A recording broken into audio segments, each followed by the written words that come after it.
And with Election Day just a few weeks away now, many local voters are considering more than just the presidential race. That's right. They are also considering a number of propositions on the ballot, including Prop 4, which deals with abortion. KUSI's Bridget Naso is live in Tierra Santa today with more on this controversial ballot measure. Good morning, Bridget. Good morning to both of you once again. Yes, we're covering both sides of this issue this morning. As you probably saw at 6 o'clock this morning, we talked to Planned Parenthood about their side on Prop 4. Now we're talking to another group who supports Prop 4. Let's just put it up on the screen so you can see what Prop 4 is.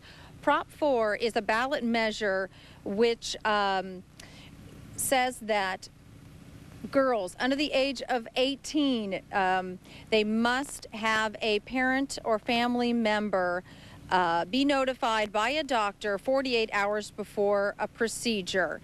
And so that's the proposition. We are talking to Ellen Malin. She is in support of this proposition, and she's here to tell us why this morning. Good morning to you. Good morning. Thank you so much for having me. Yeah, tell me about why you feel so strongly that voters should support Prop 4.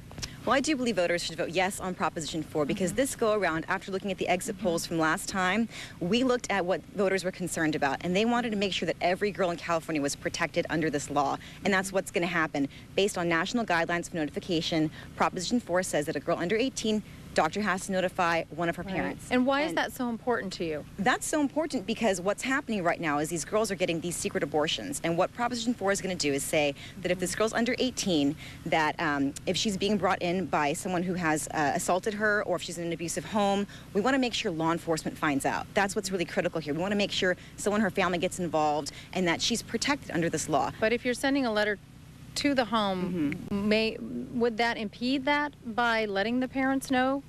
Well, the girl has the option. When she goes in for the abortion, Planned Parenthood, they're trained counselors, and they're going to guide her and hold her hand through this whole process. So what they're going to do is say, if you are being abused, let's make sure you get protected. And she has the option to say, I want someone notified, and the abortion proceeds as normal. This is just notification. It's not consent. She maintains her right to get the abortion. And what's so great is that what this law is it's unifying two sides of the aisle, pro-choice, pro-life, and if you don't know. This has nothing to do with taking away abortion rights. So, but at this point, Planned Parenthood opposes it. They say that, that the girls already, 90% that come in, do have parents involved already. And the 10% that they don't have parents involved, they say that's because of abuse or feared abuse or a sexual abuse as well. And so they're concerned about it. They say they go through those steps, but they do that during their timeline rather than getting the family member involved. But there are other reasons why, too, you really feel that this is such an important proposition to support.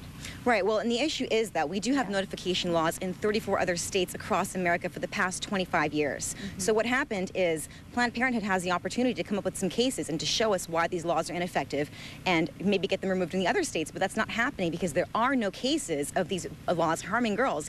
And in fact, what we're seeing is a reduction in teen abortion rates, a reduction in STDs, and a reduction in overall teen pregnancy in those states. That's the important issue.